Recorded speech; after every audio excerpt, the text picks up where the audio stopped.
Good evening, everybody, and I'd like to call the June meeting of the Philipstown Conservation Board to order. July, that's right. I'm sorry, July board to order. Yes. I'm Andy Galler, I'm the chairperson, and I think periodically we should introduce everybody. We have MJ Morton, Lou Kingsley, Bob Rapetto, and Max Garfinkel, our environmental officer, and in the back row, our very hardworking and long-suffering secretary, Cheryl. Okay, so the first item is we have two different groups of correspondence. One is from the Pierces, and we will go into that when we talk about their project a little bit later. The other is from homeowners on Old Albany Post Rd, vis-a-vis telephone poles in Central Hudson. And I'm going to recuse myself from that because I am a board member of the Old Road Society. You will act as chair for a few moments on that, and I think, sure, Max, you will fill us in what's going on. Yes, essentially, Central Hudson contacted the town in regards to a pole replacement project that they had been planning for a few months along Old Albany Post Road. They were in touch with our town board, and we are just going ahead and permitting the project because the town feels that it's a net benefit for the residents along the road. So that project's been permitted and should be occurring, if not now, in the near future. They're going to be using concrete poles and not pressure-treated timbers to help prevent any leachate that could get out, just completely eliminate that factor. But that's basically where we stand at this point. There's been some opposition through correspondence and letters to the town regarding the work, but at this point we're moving forward with it. So Max, can I just ask, I understand that there's a utility right-of-way on many of the town roads, and this probably falls within that, but what I'm wondering in terms of our purview is in the areas where there are wetlands, they won't need to get a wetlands permit to put posts there? Yeah, they will. They will, okay. And we issued that permit. Oh, yeah. Okay, so Yeah. that's already happened. Yep. All right. Yeah. We were superseded by the town board in that regard. Okay, just want to make that clear. Yep. Okay. Okay. Is there anything to vote on, or we're just... It's all been done already. No. Okay. Okay. Let's move to Jonathan and Anna Maria Pierce.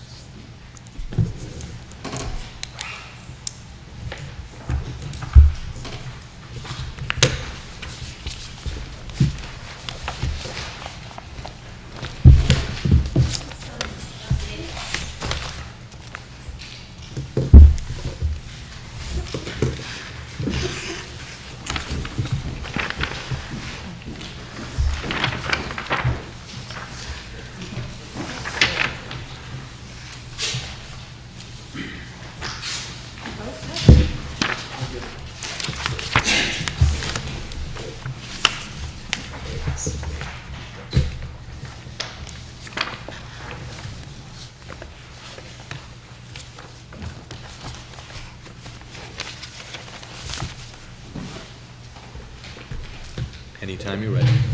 As well said. So we have resubmitted a revised proposed site plan for the residents on Rockwald Road for the Pierces. We've also resubmitted Beatty & Watson's revised grading and erosion control plan for the house. And based on the board's feedback from the last meeting, we have basically shifted the house, minus the garage, which we eliminated last meeting, basically 8 feet to the southwest along the wetland buffer. So basically the house isn't moving any farther into or out of the buffer, it was kind of sliding along that buffer. And by making that site change, it gave us room to provide the driveway access to the new garage location while incorporating the revised grading plan from Beatty & Watson and giving us space to locate the septic pump chamber and the septic tank in the driveway itself outside of the wetland buffer, as was discussed. and provided us enough space between the driveway and the septic field to prevent any runoff from contaminating that field and overwhelming it. And Liz has just handed out her revised invasive species and planting plans. Yeah. We just made a couple of small additions to the documents that we submitted last time to include a discussion about the pressure from invasive plants. It's something that we talked about in the meeting last time, but wasn't really reflected in the documents. And it was also based on the conversation that we had on site with Max Garfinkel when we visited.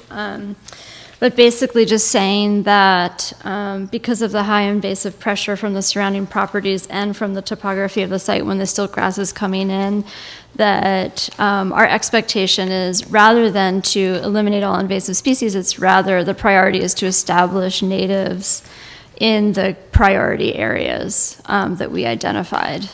So because of the bond requirements of the site, the owners had requested some more clarity in the language of exactly what was going to be required of the property in order to satisfy the bond. So the changes are really on the first page of this document in the conservation goals, expanding on those a little bit. And I'm going to see if there's another change. We changed some terminology from roadway to driveway to reflect, so it wouldn't be misconstrued for Rockwald Road. And then, let's see, I feel like I have. And then we also, this report includes like all of the areas of site that are going to be impacted by construction, except for that last section, the woodland approach section, which is kind of like an optional area for them. It's included in my report. It's based on the recommendations, but it doesn't target the critical areas as we identified with Max on site. So we just kind of clarified that. And then in the calendar document, we made some notes with anything with a star basically describes, like there's a lot of actions in there, like, okay, now is a good time to take out multi-floor rows. It doesn't mean in the document that they will eliminate all multi-floor rows all around the property. They will focus on the critical areas, which are area 3 and 5. And then if they have time and the resources, then they will expand their scope. So we just wanted to provide clarity in those documents, seeing as that they will be the basis for the permit and the bond, et cetera. And then, so that's everything that's in here. We had a meeting with the clients, I had a meeting with the clients, and we kind of wanted to get some more information from you about how we have the revegetation plan in here, like how it would be satisfied in terms of how you account for success of the project. And I'm working, this isn't submitted yet because it's still in a draft form, but I'm working on an estimate for the planting installation for the critical sections. And basically what we're looking at is, in terms of guidance, what I'm using as trees between 10 and 20 feet on center, and then shrubs between 4 and 8 feet on center is like kind of like rough guideline. And I think what we have here is roughly, like the proposal is basically we'll put it in around 5 feet on center in terms of like the shrubs. And so we might, if we lose a few of those shrubs, like if we stay within the 8 foot on center, like that range, we would still consider that successful. So we wanted to ask to the board, is that how you normally account for it? Or if you have any feedback of a better approach. Define further what you mean by on center.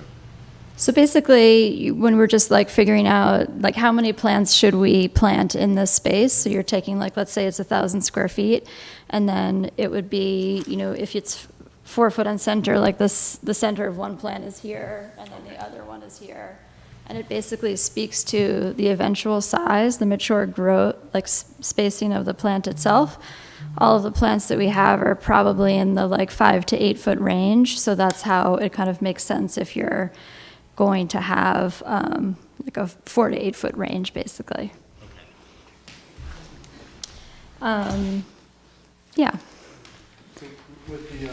With the trees spread apart, in that way, to make room for them in the future, would you put something temporarily, like low growing, that obviously will just get crowded out eventually and then die, just to keep other things from growing around it, or?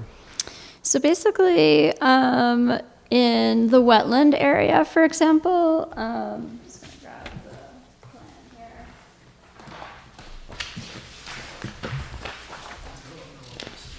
You have it? In the wetland area, which is area 3, which is here, what we would do is, we're talking about this is detailed in the plan, is having kind of a seed mix in the center and herbaceous plugs. And then the shrub and tree would be kind of like a collar around the outside. And then in terms of protection, we've suggested, there will be the temporary deer fence around the whole area, but then also within each area, doing a tree tube around each tubing. So I think that it will be part of, as we monitor the site, we would go, and if things are crowded, we would kind of like weed around them. So that's almost, you're kind of tending it in an almost garden-like fashion because of the limited square footage in that sense. So I think the answer is yes, there is the seed mix that will be on the understory, and there will be, but there's the kind of protection of the tree tube, which is limited, and then there'll be the third level of kind of, part of the monitoring plan is also like the propane torching of the stilt grass and stuff like that, so that could happen at that time, and we kind of have to, it could be weed whipping around the shrub, exactly. So it would be a variety of responses as it develops, yeah. Fair enough. We have other questions on the mitigation plan? Well, I was just wondering if there's some type of, you mentioned it before about, say, targets, like target number of plants and then target survival, and maybe some type of outcome scorecard, or just like what was achieved as the goal, like in the future. Like if we could establish some type of reporting like that, it would just make it easier to understand, like whether we're successful. They're looking for that from us. Well, I think okay. the first question is right, is the target that we propose acceptable? B, what is the acceptable consideration of loss? And then B, is there a format that you've established prior for monitoring? So, there's various methodologies to monitor diversity. So I would think that, diversity would be the success of the things that were planted. And I think because they're in tree tubes, it will be relatively easy to determine success. And one thing that I will say was I just went to visit a project that I planted in the fall that was done in a similar fashion, some larger material, tree protection in a similar fashion. There was a lot of success with the tubeling size and small material, 1 gallon. The failure was in, and not a lot of failure, but some failure in larger material, 7 gallons, and then also herbaceous. So sometimes the herbaceous things are just so small, they're gonna get overwhelmed. But I think that the real key critical factor, like the thing that we really want to survive in order to get this kind of clonal thicket in the wetland are the tubulings, basically, are the shrub layer. So the other thing that I would put forward is that the measure of success ideally should be around that tubing and tree planting, things that are easily countable and demarcated. Because the other plantings that we have are, flats of very small herbaceous material, which will be hard to keep track of and way more difficult to monitor. Okay, no, that's helpful. Yeah, unfortunately, part of this is going to end up being a qualitative assessment versus quantitative, which I don't think there's any other way about it. Yeah, in the past, it's kind of difficult because this is all very qualitative. There are no numbers yet, right? So we don't know how many shrubs or plants you will be purchasing or committed to purchasing. I guess that's a question too, so I can just share this with you kind of informally right now, but this is the estimate that's in progress, and it kind of goes through has the kind of spacing at the top and the quantities, overall quantities. So I guess the question is, will you want that kind of estimate also attached to the bond and to the permit, et cetera? I spoke with our attorney, and the way that the bond would be set, the price would be set, would be based on the cost of the overall project.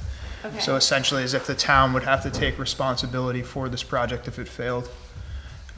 So we would not be out of that cost, essentially. So we need an estimate, and I talked to Vinny about this yesterday briefly, but we would require an estimate essentially of the total completion of the project from a cost standpoint. And then that would allow us to set that bond level at an appropriate amount. Okay, and then in terms of like the flexibility on the estimate, you know, because it's sometimes, especially because the project is multi-year, is it acceptable to do like the first year only? The first year, and Okay. then multiply that out. I mean, typically what we've said on other projects, at least with stormwater work, is that we require a 95% survival rate of what's put in the ground annually. And so anything that falls below that 95% threshold just needs to be met each year. So if you see that, you're down to 70% survival, you'd want to make up 25% of those plants. So you would replant in the following year, basically whatever died, and that would, so when we multiply it out, I would expect it to be like 10, like probably, let's say, maybe we get 10% loss, that would be my expectation. And then, so would we, like, to figure out the following costs, we could do a higher side, we could do like 0.2 or something. Is that how maybe we can just email, I don't know if that's appropriate, we could email about how you want to make the calculation. Worst case scenario. Right. Because there's always planting failure, Yeah. right? But it's also very possible that you'll have planting failure, but all of a sudden some natives will take the place, and all of a sudden where you thought you might have had to replace 30 plants, it might be less. Okay. So So- what the town is looking for is sort of a worst case cost scenario in case they had to do the work. In terms of the bond, setting Yes. the bond Yes. rate, right. But in terms of the attrition, if the percentage attrition rate for plant failure on a yearly basis, the idea is if it's over 95%, if it's over 5% attrition, then you need to replant to make up for that, for whatever that delta is. Yeah. For that, just so that we don't lose ground, no pun intended. Right. And I think that, that takes into consideration, Max is gonna be doing the monitoring, so, obviously, if we have a year of drought, then we're gonna know that there's gonna be some issues, right, in advance, and we're gonna kind of, I would think that there would be some leeway, reasonable leeway in a situation like that. Yeah, I don't. We're not looking to be punitive, is what I wanna say. Yeah, no, I understand. Okay, so we won't use the approach where, like, if we go down to 8-foot spacing it won't be based on like the spacing or whatever, spacing of survival, it'll just be based on like whatever we planted and getting back to that number. As long as the plan is approved, right? If you think that there's enough, And again, it's a worst Right. case scenario because Right. it's very possible that you might lose 10% of the plants. right, But in terms of coverage of natives, it might only be 6% or something, and all of a sudden Right, right. and that's where Max or whoever else is inspecting it. that's where the quality Yeah, and that's where the quantity. Yeah. Yes. I think in terms of the pricing, that makes a lot of sense to figure out that bond amount. But I think that we should also be open to the fact that if we are seeing the success of the project being met by what's there, I think that's something that can be evaluated by myself, as Yeah. well. Yeah. It's not gonna be, maybe we won't need to replant Yep. because there is so much success, Yeah, I think too, like a lot of it's a bit of, there's a little bit of a trial and error approach or like a test and learn. Let's put a test and learn is maybe a bit more positive spin on that. But, we'll try and add whips to the, the area where there's a lot of scouring. It might work, it might not. So I don't want to redo it if it's not an appropriate strategy. So just as long as we're all on the same page, that the plan can be adaptive moving forward over time. Yeah, in a situation like that, I would like to see the effort be shifted to another location then, exactly. but Yeah. not forgotten, Right. or just disregarded. Yeah. Or use a different method. Obviously, we don't want you to keep using a method that's not working. Yeah. Yeah. Okay. I think that makes sense. Do you guys have additional questions or? I'd just like to mention, we have everything done by professionals, as you can Oh, you have to come up to the mic. but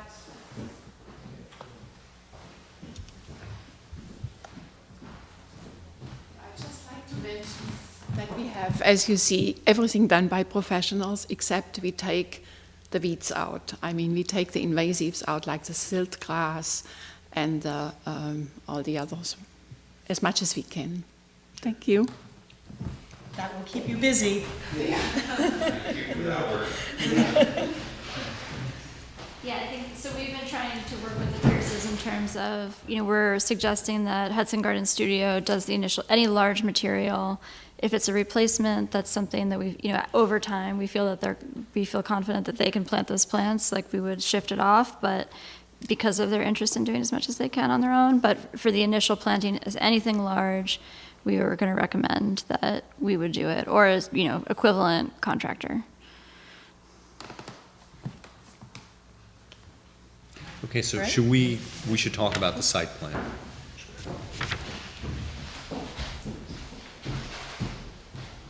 Hi, I'm Jonathan Pierce.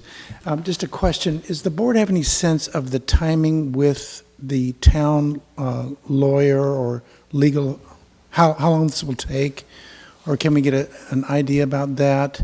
We may have to submit this instrument to a land use lawyer, and just wanted to have a sense of the board. Thanks.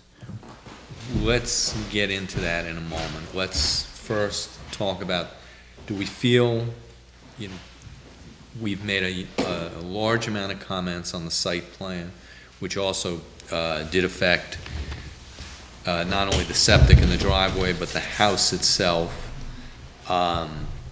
So, I mean, personally, I don't know how everybody else feels. I think that really everything that we asked for was accommodated, and accommodated well by both the architect and the engineers.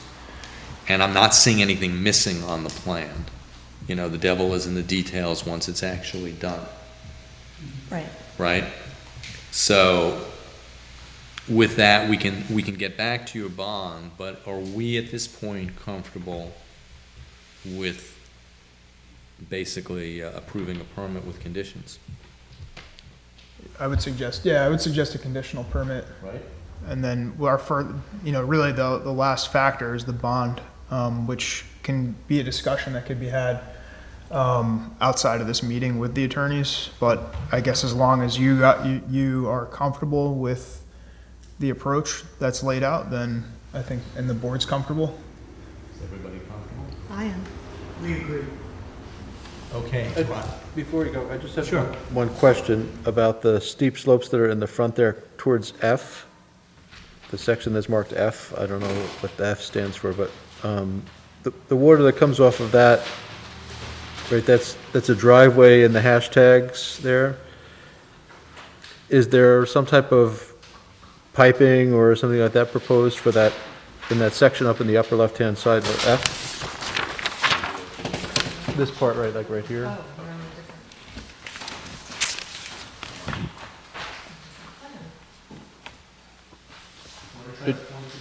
It just looks like, so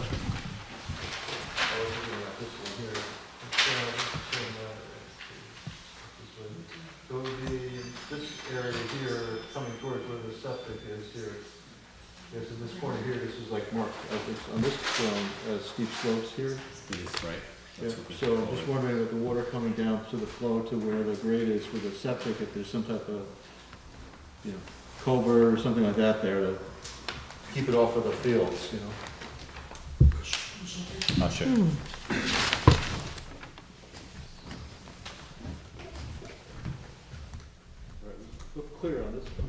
Not the big one.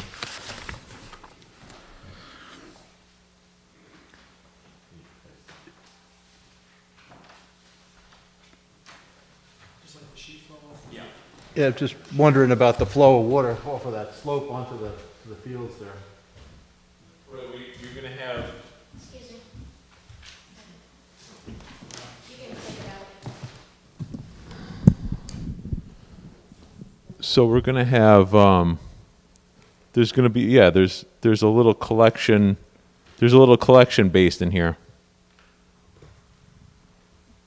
I don't know if you see, we have a little collection basin, and then that's being piped across. So we got this little area here. So whatever comes down here is going to be caught in this little depression here, and then the rest is going to sheet flow off to the north. I mean, this is a relatively stable area. And that's then being put under the culvert in the driveway. Correct. Yep. Okay. Yeah, I mean, it just caught my eye that the steep slopes were like just right near this important area here where the primary septic Yeah. was, so I was just, They've engineered it. yeah, it looks that way. You comfortable with that? Mm-hmm. Yeah. Okay, so once more, is there a motion to grant a conditional permit? Second? Second? All in favor? Aye. Okay, so let's discuss where we are with bonding. Max? Yeah, so, we'll have to circle back with our attorney. He is supposed to be getting me a full memo about, and a response to the letter that you submitted as well. But basically, we'll have to walk through that process of setting the bond amount, with your hired professionals, and then we'll agree to those terms, and then go into the specifics about what would be received from a bonding company by the town. And we can do that kind of all offline, and then whatever is produced and you would want to see to bring to your lawyer, I'm sure that can happen either between them or whatever documentation we can provide you to bring them, that'll happen.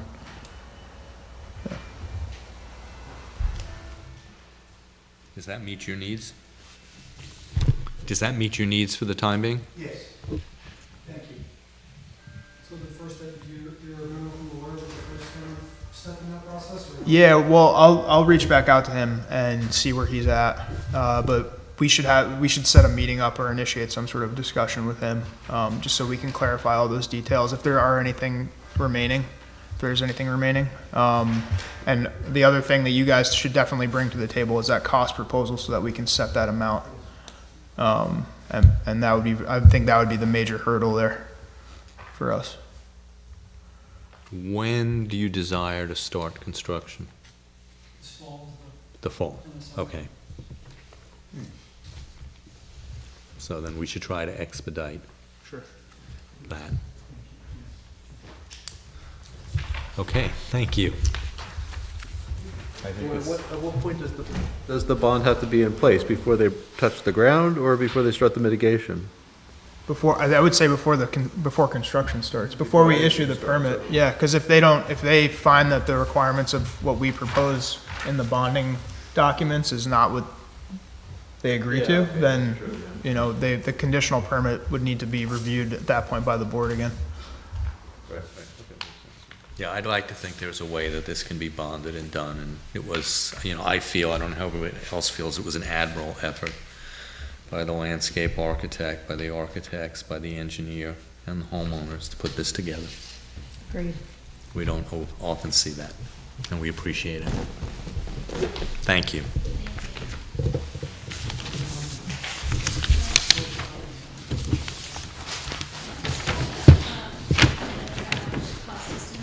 Cost estimate, who had?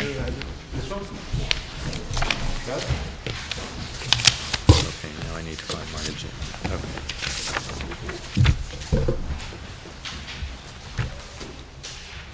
Okay. Is there anybody here representing Steensma and Prins, 15 Kings Dock Road?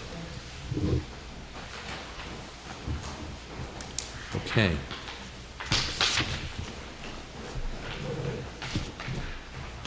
In that case, let's move on to the Glynwood Boathouse walking trail.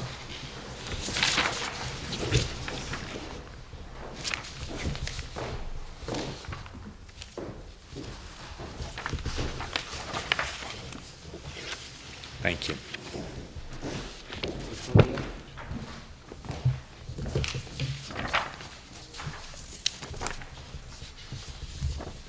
Anytime you're ready. Yeah, hi, I'm Mark Daisley. I'm representing Glynwood. Following up on an application made in May when Eddie Walsh from Tahowas Trails presented a 1,300-foot nature trail that would run potentially between Glynwood Perkins House and the Boathouse down by the lake.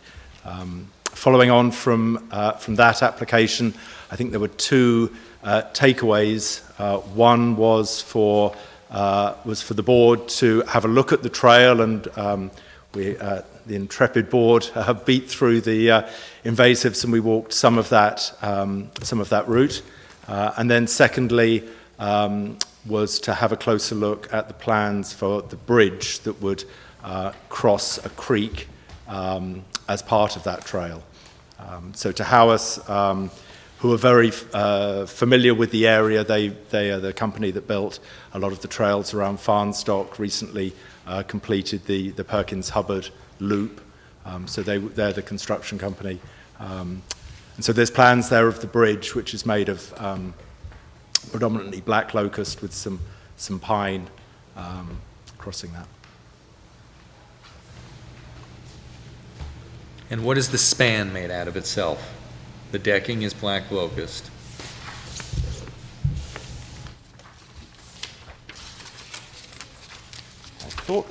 I thought the span was also black locust.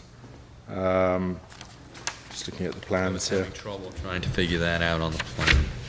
We wouldn't want it to be dry.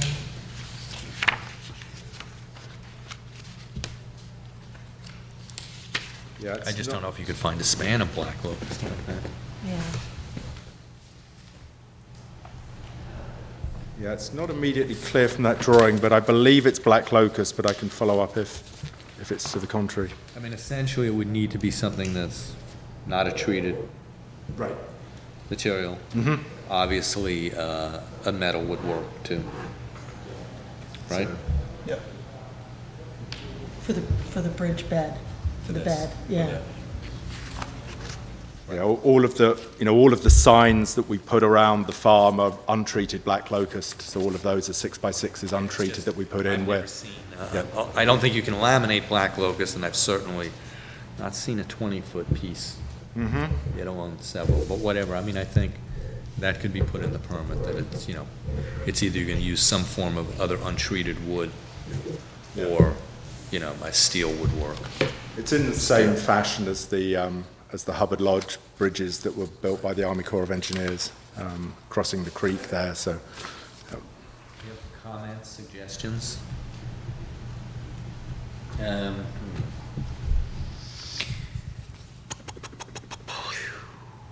What's being done with the stream bed when this is happening?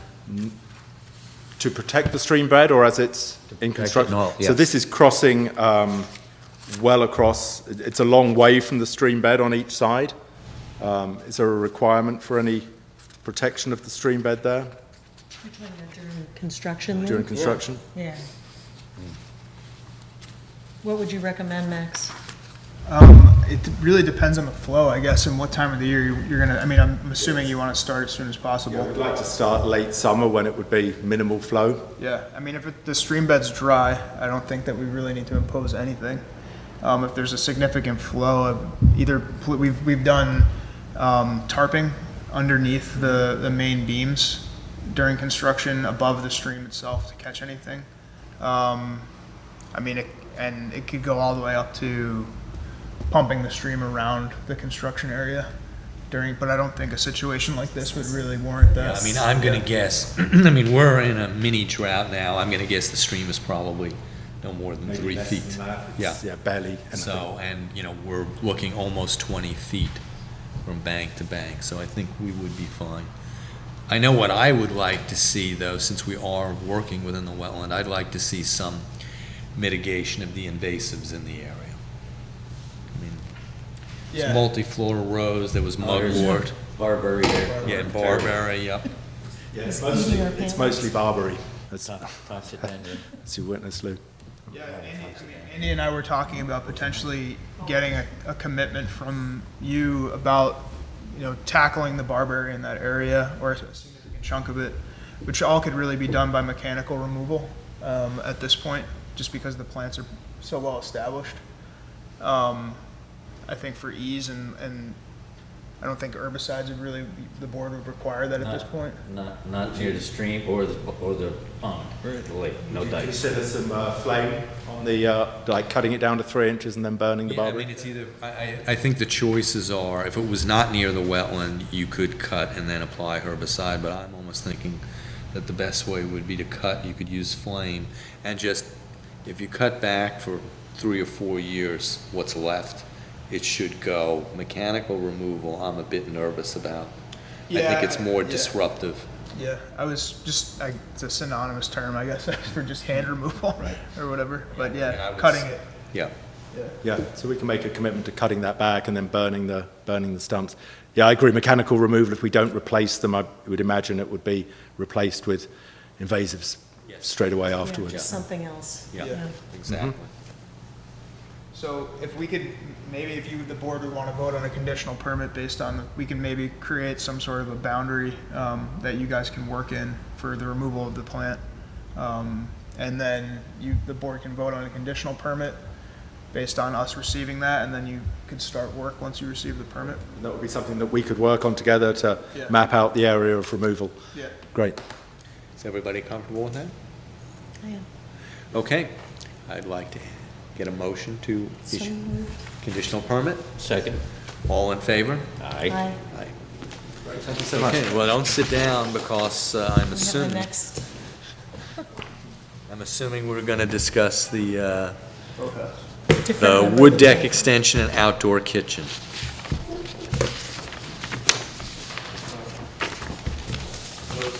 My name is Tim Rassick. I'm the architect for the Boathouse renovation. So there's really two components to the proposed renovation. One is an outdoor cooking area, which actually the footprint has been reduced from what was previously approved for that area. And then the other component is a deck extension off the rear of the boathouse. And that is a 10-foot deep extension off the rear. It's about 395 square feet in area, and it is supported by steel structure, which is built on top of the existing boat ramp, the concrete boat ramp that's there, so we will not be touching the water at all, so the deck will be cantilevered over the water. And How large is the, I've been out there, but what is the, I guess I'll call it the length of the existing ramp now? The length of the existing ramp, let's see, it probably goes, let's see if I can tell. Yes. It probably goes out an additional 4 feet or so. Yeah, let's see. So you would be going over the water, just so Yes, that everybody's clear from this, you'd be, Cantilevered though, Yes. right? yes, but Correct. you'd be going over the water about 6 feet, 2 meters.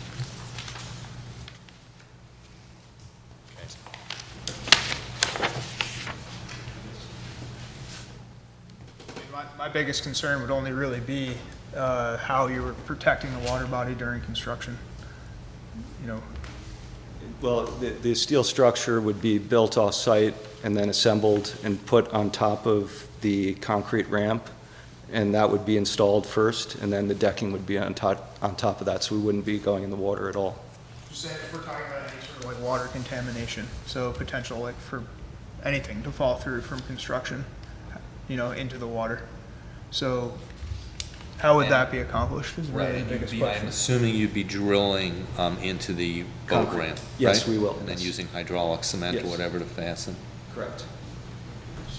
So those details are important to figure out how we would prevent anything from getting into the water at those stages, I think, would be my biggest concern. Other than that, I don't really see anything else. So that sort of speaks to means and methods, which the contractor would partly be responsible for. We can give them guidance. We're currently bidding the job out, so we don't have a contractor on board. We hope to have one shortly. I mean, is that something that we could work with the board on in terms of? Yeah, I mean, I think it's going to end up needing to be in stamped plans. You know, often we'd have an engineer, but it's, you know, perfectly acceptable coming from an architect. You know, how you would protect where you're drilling. I mean, we're not talking about large areas. I mean, I'm assuming, you know, you're drilling holes 2 to 4 inches. Yeah. Right, and then putting in whatever the steel or metal, and then using hydraulic cement that dries in minutes.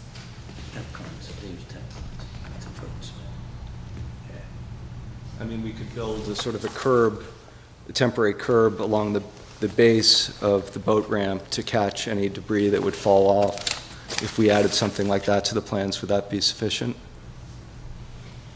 Does that satisfy your?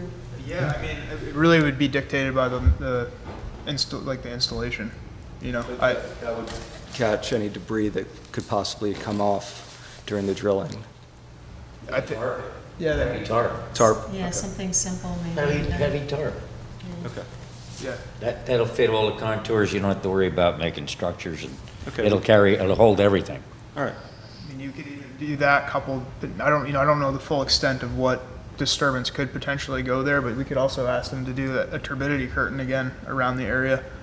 That was similar to what you did for the removal of that old platform. Yeah, we do have a turbidity curtain in-house, so we could certainly put that around the area to secure it. Yeah. So that coupled with the curb. We just need those notes in that stamped plan, right? So that the contractor has that guidance. Okay, we'll be happy to have those. Thank you. Thank you. And then there's the second part of this is a kitchen expansion, I believe? But So that's off. there was it's an outdoor cooking area. It's essentially just a grill and a freestanding a wood-fired pizza oven. And it was previously approved, and we actually have reduced the footprint of that space. It was approved as part of an application to remove a concrete, a former diving? Water slide. Yeah. So we've just reduced the size of it, but because it was approved a year ago, we wanted to make sure that we captured it in this permit as well, just the smaller area. And I had previously issued them a minor permit for that project, and then the addition to the boathouse got kicked back, I believe, to this board from our building department. Right. But the overall square footage of the kitchen area is very minor. I mean, But it's still, instead of originally they were just removing the way I was reading it, the original wetlands permit was removing a little concrete pier. yeah, So now instead what's happening? They're removing the pier. the pier's gone. The concrete pad is gone, and Okay. then now you've changed your plans, I guess.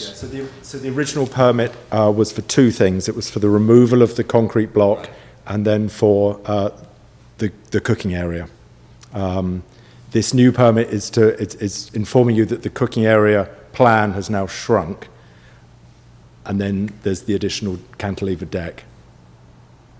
The outdoor kitchen was already permitted. Yeah, I obviously wasn't at We that didn't, meeting. I don't no, we remember. didn't do It it. was Max did the it. square small. footage was so tiny that it wouldn't. I didn't even bring it to the board's attention because it was already, the area. If you remember being there, it's already disturbed. Okay. And it was just a bump out. We Yeah. didn't- That's why you don't remember. We didn't see it. And the cantilever part, is that the part that connects to the trail then? Yes, so the Okay. purpose of that, the deck extension off the back is to provide a linkage to the trail and also provide a second means of egress for the boathouse, because currently you can only access from one direction. So we're providing a second means of egress to the boat, to the walking trail. It was just the term changed, so I wasn't sure if that was something different, that's all. So does the board want to vote on a conditional permit? Once we receive, essentially stating that once we receive the stamp plan with those construction notes and depicting the erosion or sediment control, that we can issue a permit, or do we need to see the plans and then they attend the subsequent meeting? What's everybody's thought? If you're comfortable, Max, I'm comfortable. Yeah. I mean, I'm comfortable with it. It seems very minor. My, I think so, too. You have your act together, so it sounds good. Yeah. Okay, with that said, do I have a motion to issue a conditional permit? Okay, second? I'll second. Bob, you never second. All in favor? I'm always waiting for you to Thank keep your you. hand up. Thank you. Okay. Last but not least, is there somebody here from Welcome Homes? 1557 Route 9? And he was here and just ran back to his office again. A while ago, she got. Should we do our other discussion while we wait, or Okay, stormwater? so first, did everybody look at May's minutes? Yep, okay. Do we have any corrections, or we're comfortable with it as is? That's fine. Okay, do I have a motion to accept May's minutes? No, look. You did, okay. Do I have a second? Second. Okay, all those in favor? Aye. So they're approved. And Oh, Steve's your back. timing is frightening. That was incredible, yeah. Luckily, that office is pretty close.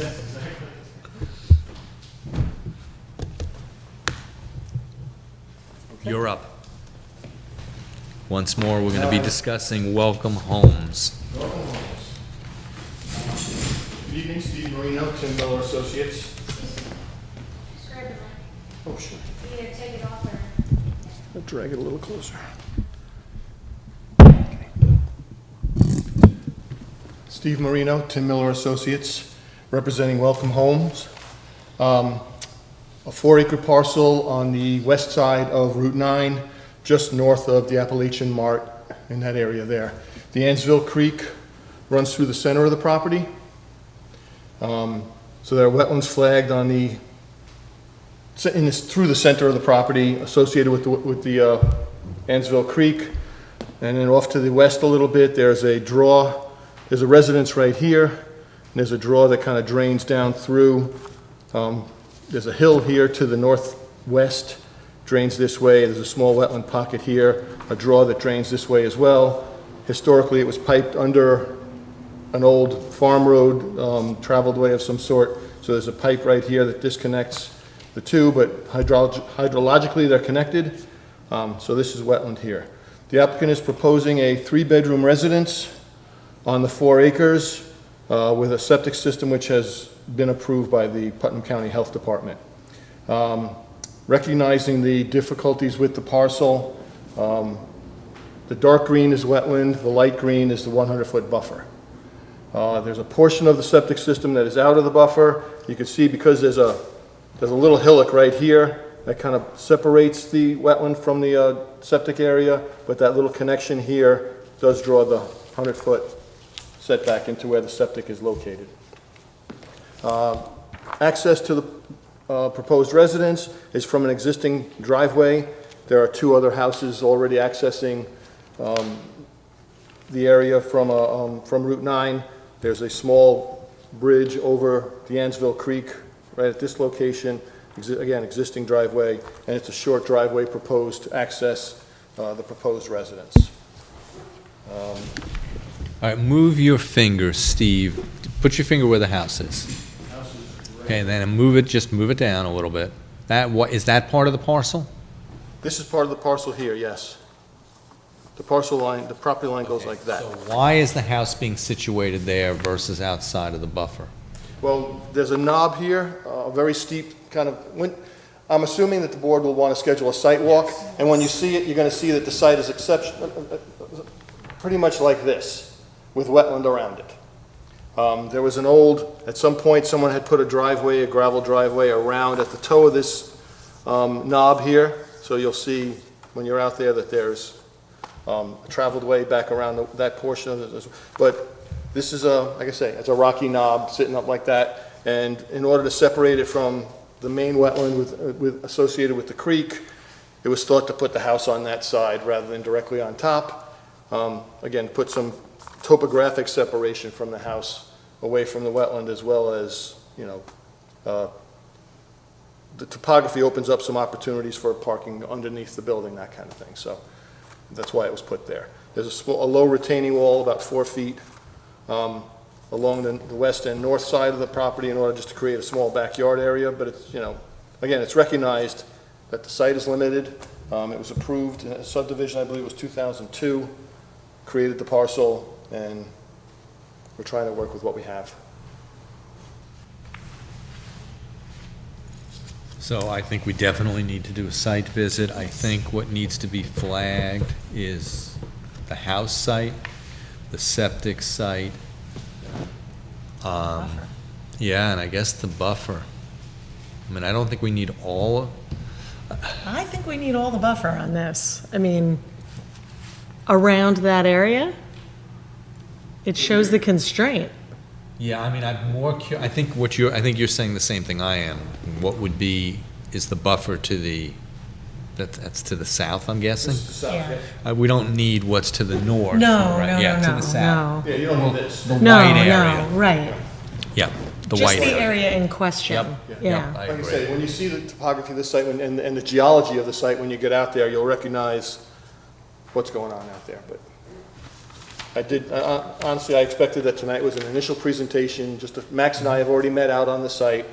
So really, it's an introduction to it. You'll see when we go out there that, like, again, there is the existing paved driveway. We're proposing a pervious driveway of, I don't know, 50, 60 feet to get to the house, outside of the buffer, really. But, you know, again, we're limited geologically and topographically as to. Okay, and is the house 3 bedrooms? Because the plan said on one of the bedrooms proposed. It's a 4-bedroom house, based on the plan. Oh, I'll have to double check that, because I think the septic, If you look at the plan, it's a 4-bedroom the house. septic was only approved for a 3-bedroom house, so. It's a 4-bedroom house, the way that it's Then, okay. designed. Is there any other alternative spots that you could consider, or maybe mark when we do go out there for the septic? Just that gets it further away from the buffer? Again, topographically, I don't think, if we go any closer to the top of this knob, then we run into greater than 15% slopes, which you can't do with a septic system.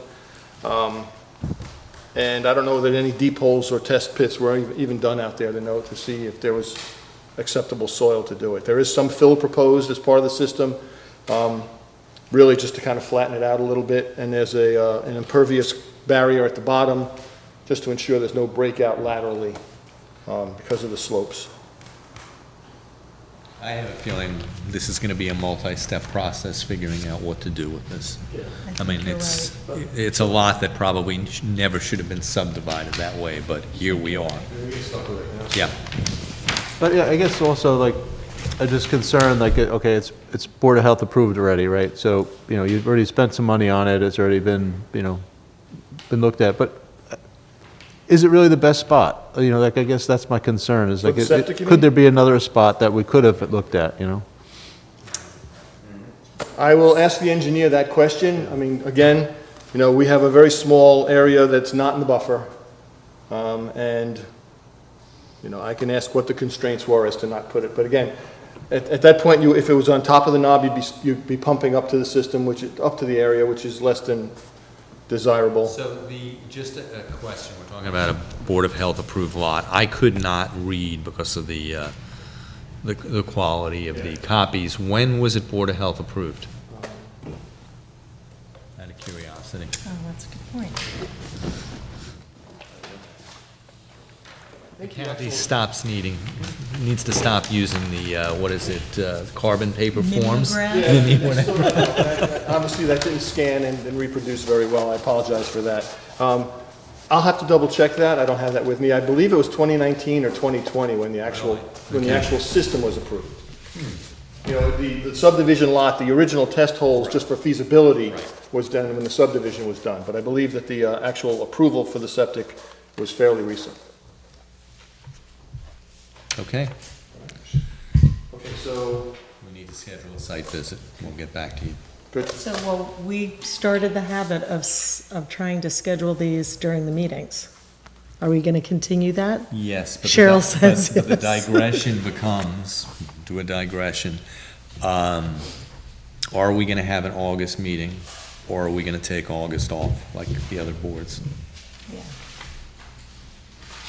And since we're shy a member right now, it's, I was scattering with Cheryl's help, are we gonna have a quorum? So, my suggestion is to, take August off.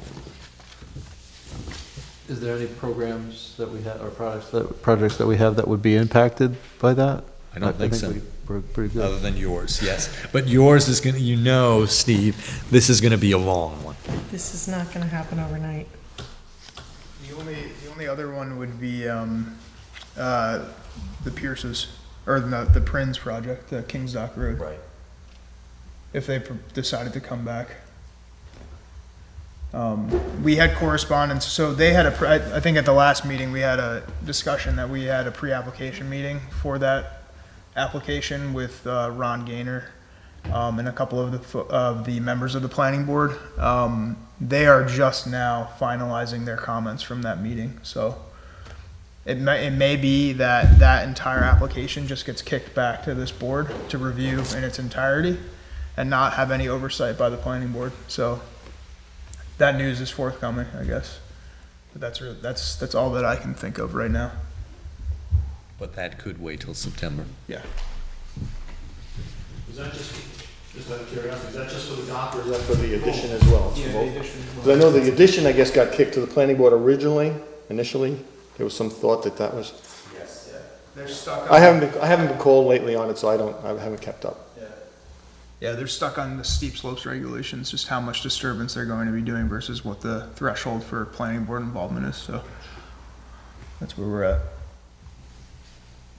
So you'll let me know when the sidewalk's Yes, gonna be. yes. Could we do that in August, or before August, even if there isn't a meeting in August? Yeah, we Just to- certainly could. This way, I'll have some feedback and we can start tweaking as necessary based on. When could you get it flagged? Sorry? Hypothetically, Yes. when could you get it flagged? I'll talk to the engineer tomorrow and find out. So I can let you know within 24 hours.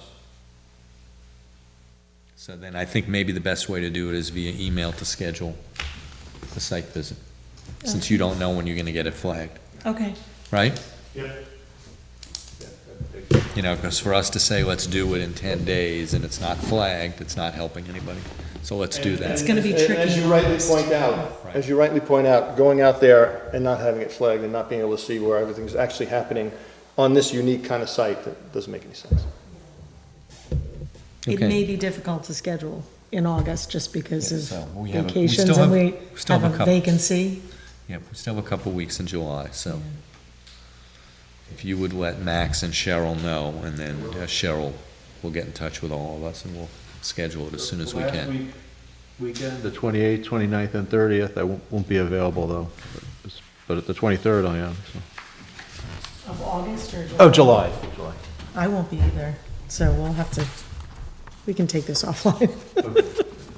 Is there a possibility that there'll be individuals would come out at different, I can meet, again, we're all right here in town, I could meet anybody whenever, Do two groups maybe? two groups or however. Absolutely, Yeah. Okay, absolutely. very good, thank you. Okay, Thanks, thank Steve. you. Max, do you have any, Nothing additional now. okay, so then I think really the last item is, how do we schedule a special, and it's gonna go to you, Jason. How do we schedule, and I think it should be done in September, a special meeting to discuss Chapter 175? I think it's Section 19, if my memory serves me, for Section 20. Section 20 for conservation subdivisions. Is that something that you would like to schedule as a public Yes. workshop in Yep. the town board before a special meeting of the conservation board to discuss what that workshop looks like? How do you all Well, want I think we need to think about this. Is this a public workshop of the Conservation Board, or is it a town workshop Wednesday? I think it should be a town workshop before And- we go to the public. Okay. Because, and the question becomes, then I'm sure the town board and Steve Gaba will decide, okay, Do we need to have a public workshop, or does it go to a public hearing, which is similar? Well, remember that the town workshops are public, right? Right. So, I mean, that, you know, it'll also be public, Right. so. I guess my question would be, if it's just the Conservation Board that's hosting the public workshop, does that mean that only the kind of environmental aspects of the conservation subdivision can be discussed versus if it was a workshop hosted in partnership, for example, with, I don't know, the zoning? I don't know enough about it to think through, like, if the Conservation Board is the only one hosting the workshop, does that limit the aspects of the conservation subdivision law that can be discussed at that workshop, if that makes sense? I think it needs to be, personally, I think it needs to be joint. I think the easiest way to do it is have the town board, quote-unquote, host it. We're obviously an interested agency. Neil will have to decide if he's the planning board is an interested agency. I think he will be, to a certain extent. I don't know. So, I don't know how the zoning board of appeals will fit into that, whether Mr. D will want to be involved, or, because often what he does is, will basically, take the law and enforce it as need be. But I think, that's why I think it's ideal if the town hosts it. And because we work you'll be the together. body that would have Yes. to make the change if Right. there are changes to be Yep. made. Yeah.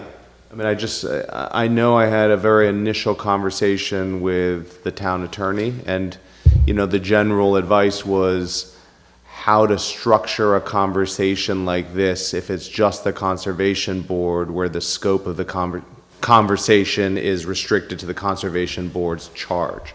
So I guess that question is, if the planning board or other, if they were brought into it, it increases the scope of the conversation. And I don't know how that gets negotiated, if that's something that the Conservation Board reaches out to the planning board on to say if they'd like to be a co-organizing partner to that workshop.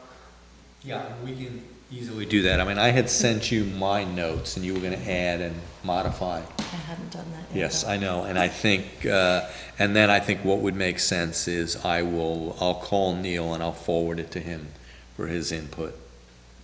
Okay. I know that and many members of the planning board were frustrated of what they could or could not do. Well, And I understand, I understand their frustration, and that's why we're here to try to clarify the ordinance. It makes sense for us to take an integrated approach Absolutely. to what needs to change. So if we can set the agenda for that workshop with the planning board and their input, and then, hand it to the town board to facilitate, then, members of the Conservation Board and members of the planning board can get up and speak to the extent that people want to, or we can shape it somehow in terms of our recommendations. I don't know whether we want to get into that, or whether we just want to have kind of a vigorous discussion about the current drawbacks to the statute, and then we kind of go back and maybe we have a working session with the planning board on how, what we would recommend the town board change. My suggestion would be to try to streamline it a little bit if it's possible, because when I deal with putting together consensus statements for medical organizations, if I was to let everybody, or we were to let everybody in the room have their ideas, we'll be doing this forever. I think what makes more sense, and maybe it makes sense to do this in October so there's time. I gave you, all of us, an initial list. I think you should modify it because you have a very good handle on it. I think we then should give it to the planning board and also the town board to look at. And I think on paper, we should come up with ideas of what we think we should change or implement, and then discuss it at this special meeting, rather than it's still going to be an open discussion, but it's a far more framed conversation. It's more targeted, yeah. Yeah. So, And would it'll we, also allow legal counsel to say, okay, for instance, one of the things we were talking about, should we have a moratorium? And it's very possible that Mr. Gabbas said, well, we really can't because of X, or we can, you know. It needs, whatever we do, it needs to be non-draconian and enforceable. Can I just ask a clarifying question? Does that mean, do you think that you would approach the planning board before and that the request for a public workshop would come jointly from the conservation board and the planning board to the town board? I think that makes the most sense. That would be great. And I think it would give the town board more comfort in the process as well. I think so. And if we can create a framework for that Right. discussion, as Andy suggested, then we're focusing the discussion on what the solution is, or a potential solution. And then, you know, from the folks who are present, we may get some novel ideas that make it even better. Right. Okay, so, Okay. yep, that sounds good. So with that said, when you can, I will- take a look at that. Okay. And then I'll notify have a long Neil plane flight Zuckerman on that this Monday. is, you know, in the works, and get it to him. Okay. Would it be at that time that we then ask to see if there's funding for a consultant or something? Because, I mean, I do think that, I mean, we have a lot of expertise here, obviously, but this is such an important aspect, and we didn't get it right the first time, that I think, you know, this is kind of the thing that I'd feel comfortable bringing a consultant who has, you know, written 4 or 5 of these things before, you know, for other states. That could be a part of the recommendation package, I think, yeah. Then the town board just has to find the money for it. But, I mean, it's clearly the area that, you know, would be well spent, because, you know, Agreed. it's not something you do every day, you know? Down the pike from the county ARPA funds and the sales tax sharing funds, so, there's about $700,000 coming down the pike to the town. Isn't that being spent on the highway shed? No, I don't think so. Well, I guess just to finish that conversation, so the county approved 2 local resolutions 2 weeks ago of the county is sharing $5 million of their ARPA funds with towns and villages, and for the first time sharing $5 million in surplus sales tax. That's going to result in $760,000 to the town of Philipstown. Supervisor Van Tassel has wanted to fix the Garrison Water District money with, and that's the request for the county's ARPA funding. And supposedly there's $1.9 million coming down through a federal grant for the highway shed. So, not that there's lots of money flowing, but there is, it does seem like, yeah, but that's more Supervisor Van Tassel's category, but it does seem like there is money coming down the pike for more important local matters. That's great. Yeah, I mean, I don't think this should cost a lot. I mean, I think we're closer than we think. It's just clarifying. Well, I think there are a lot of lessons that we learned. Yes. Yep. Through Yep. this process. Yep. And kind of some of the ways to make this code a little more watertight. Right. Absolutely. So I have a question for you, Jason. Cheryl had actually asked, or had sent us a funding for municipalities on municipal electric vehicles and charging stations. I know that the town installed 2 here. Is there any plan for installing more charging stations at other town facilities like the park or the recreation center? So, good question. So we currently have a $10,000 grant from NYSERDA that is, we have to allocate by July 22nd. I think the board was having a discussion at the last meeting, and we think the best use of it is to work with the village of Cold Spring and use the town's $10,000 grant to install a EV charging station in the village.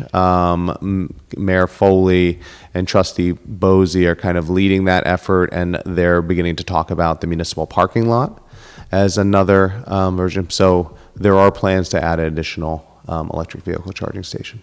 That's great. Yeah. How about fleet, electric fleet? So There's money for that too. there is money for that, and this $10,000 grant, Crystal Ford, who is the Climate Smart Community Coordinator, approached the building inspector and discussed the idea of trading in the building inspector's car, using some of that money and adding to 10,000 to get an electric vehicle. That just didn't move forward at this time. And so because there's this timeline, and I don't know if Chris Silver talked to you, Max, but you use your own car, don't you? Yeah.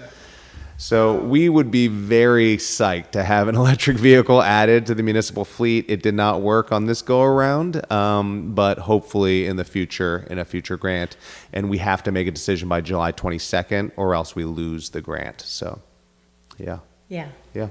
Well, for future, maybe, this apparently goes to September, this new round, Okay. I think. Great. So, anyway, Cheryl sent it to us and I read it. And it looked interesting for the town, a way to kind of continue to move us in that direction. So I will share one other piece of good news, which is I think, so the town made an initial allocation of the $700,000 the town of Philipstown received from the American Rescue Plan Act, the federal COVID Act monies. That's kind of been on hold until the Garrison Water District. But Supervisor Van Tassel allocated $30,000 to a part-time grant writer for the town, which we've been talking about for a long time. And so something like that, we will finally have some resources to go after some funds like that on behalf of the town. That's terrific. Yeah. Good news. Okay. Any other questions? Wait till you sit down and play Do we have anything else? Okay, do I have a motion to adjourn this meeting? So moved. Second? Second. All in favor? Aye. Aye. Thank you.